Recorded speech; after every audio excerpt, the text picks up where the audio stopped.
It won't be long before Christmas, so I thought I'll get a head start on some personal gifts. The jewelry I've given has been well received, and I've always been intrigued by spirals. So that's where I'll start. My first idea was to come up with some clever way of quickly making spirals, and something that doesn't require a machinist. Some way we could do this in our home shop. As you can see, I've made many attempts, and only a few have worked out. What I've retreated to is probably something that's been done for 10,000 years. Here I'm using 8-gauge copper wire that comes in a cable.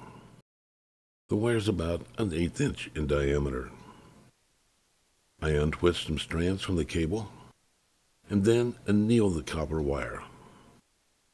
If you want to know more about annealing, click the link above. Once the strands have cooled, I clean them up with some steel wool. Now this is a 5/16 inch bolt which I have cut off and ground out a groove or slot. I put that bolt in a washer. And this is a 2-inch square of 18-gauge steel with a hole drilled in the center. It could be larger or smaller. It acts like a table to support the spiral. Because the slot is less than the thickness of the copper wire, I flatten the ends so that it can be inserted into the groove.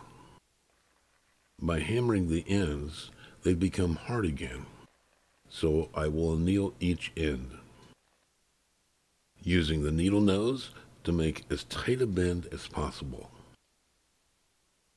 Insert the flattened end into the slot and begin wrapping the copper wire.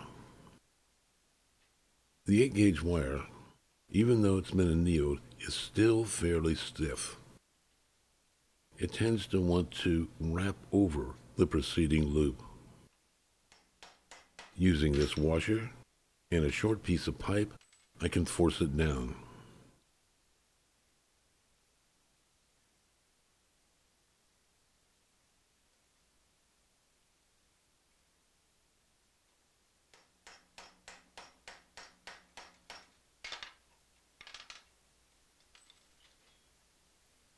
If you'll notice, I'm putting tension on the wire, while at the same time continuing to wrap the wire.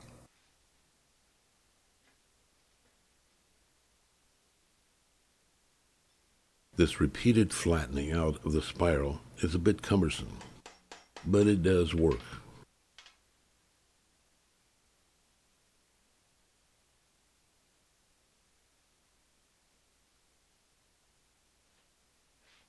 I have to keep reminding myself that this is not a production line. I'm just interested in making a few gifts.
This is pretty good.